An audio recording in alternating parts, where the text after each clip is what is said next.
The Anti-Terrorism Act of 2020, officially designated as Republic Act No. 11479, is a Philippine law whose stated intent is to prevent, prohibit, and penalize terrorism in the Philippines. The law was signed by President Rodrigo Duterte on July 3, 2020 and effectively replaced the Human Security Act of 2007.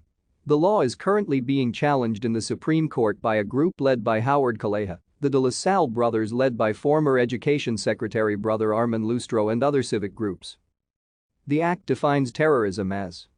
The law also creates a presidentially appointed body, the Anti-Terrorism Council, which would designate the persons who could be arrested as terrorists.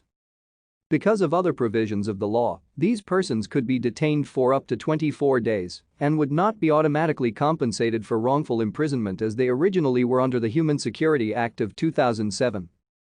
The law allows suspects to be detained without a judicial warrant of arrest for 14 days and can be extended by 10 more days and placed under surveillance for 60 days that can also be extended by up to 30 days by the police or military.